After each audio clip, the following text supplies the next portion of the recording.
ask ourselves, what do I really want? What do I really want? And write it down. Writing causes thinking. Thinking creates an image. And you get these images going, you're building a vision in your mind.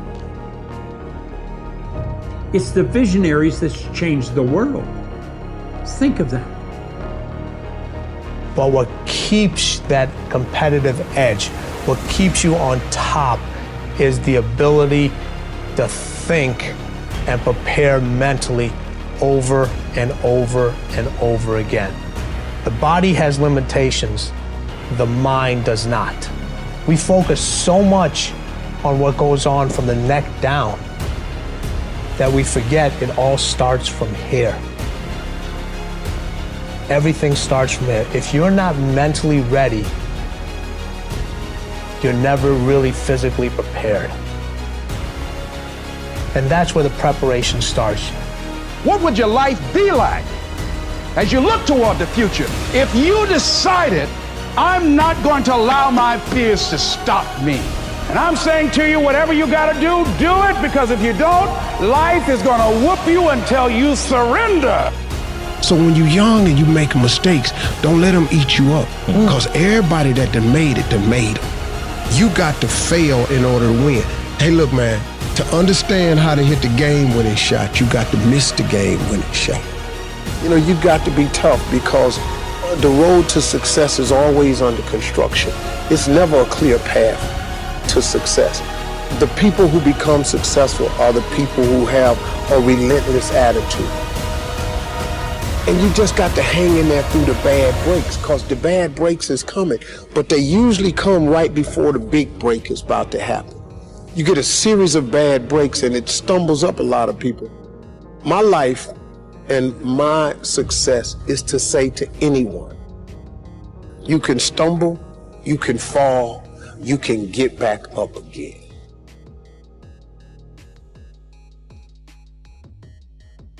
No matter what you face, no matter how bad it is going to be, when there is a challenge,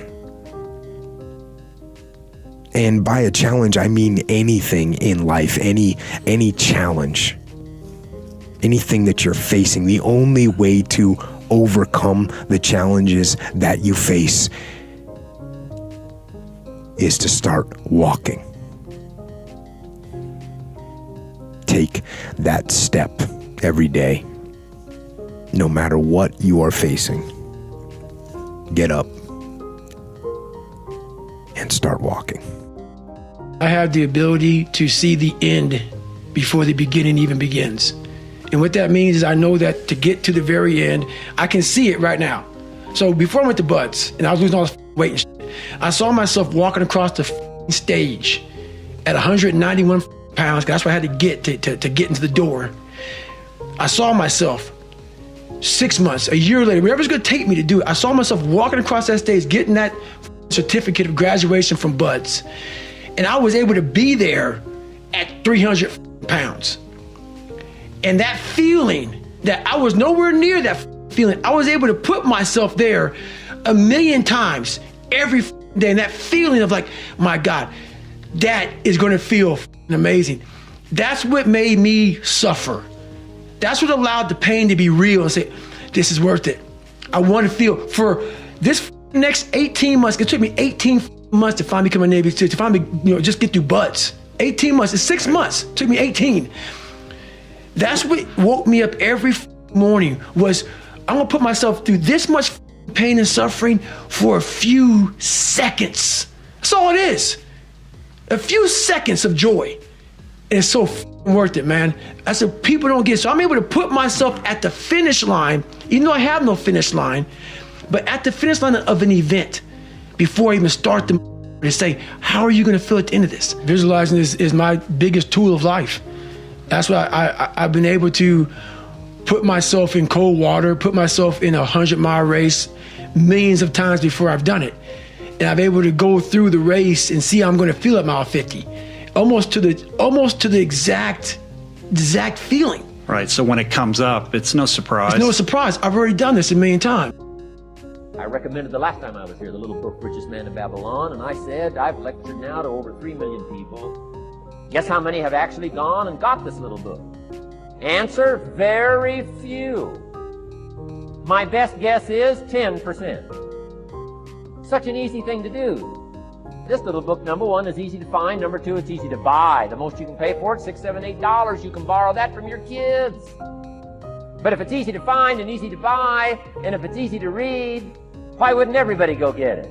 We don't know. I don't know. Nobody knows. Here's how profound it is. Some do and some don't. Now here's the numbers. About 10% do. We don't know the mystery of that. And I'm telling you, 10 years from now, those numbers will still be the same. The numbers don't change. Only the faces change. I used to belong to the 90% who couldn't be bothered even if it was easy. How many people have a library card? Answer, 3%. 97% couldn't be bothered. Guy specializes in happy hour, but he doesn't have a card. And now readily and quickly blames the government and blames his company and blames the pay scale. Here's my advice to you today. Walk away from the 97%. Don't talk like they talk. Don't go where they go. Don't act like they act. Don't specialize in what they specialize in.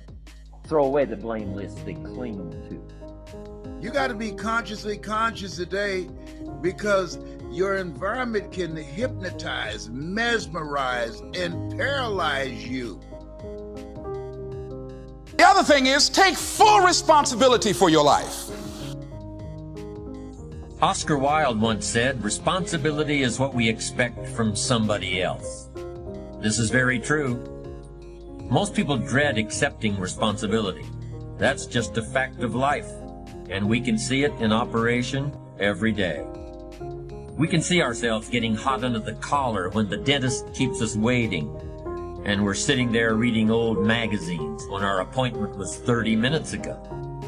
And we don't stop to think that we forgot to mail in this month's mortgage payment. We can see ourselves growing angrier and angrier because a business contact is supposed to call at noon, and here it is almost 2 o'clock, and the phone still refuses to ring. But we don't stop to think about the calls we ourselves have forgotten to return while we've been so busy fuming.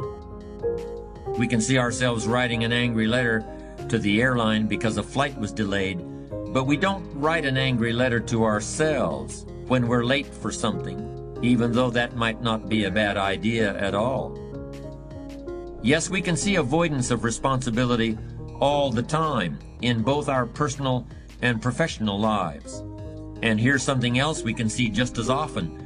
We can see that most people aren't as successful as they wish they were. Do you see there's a connection between these two very common phenomena? I certainly do, and by the end of this session, I hope you'll agree with me. I hope you'll understand that it's in your best interests to take responsibility for everything you do.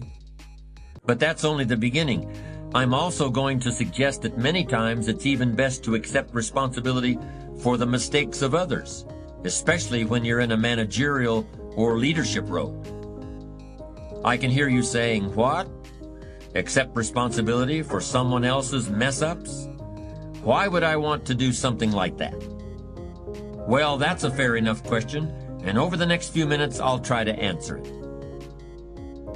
One of my weak points in my personal life is I don't like technical stuff.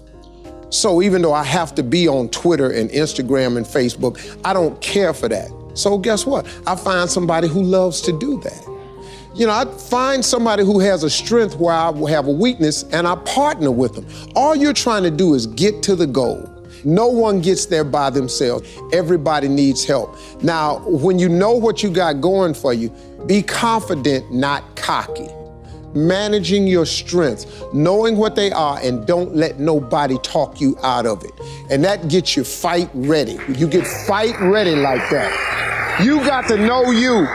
Helps you develop your skills. All the while, you're developing your strength. You just got to keep developing the strength. Don't let anybody talk you up. At the same time, you must work on improving your weaknesses. So I've had to inspire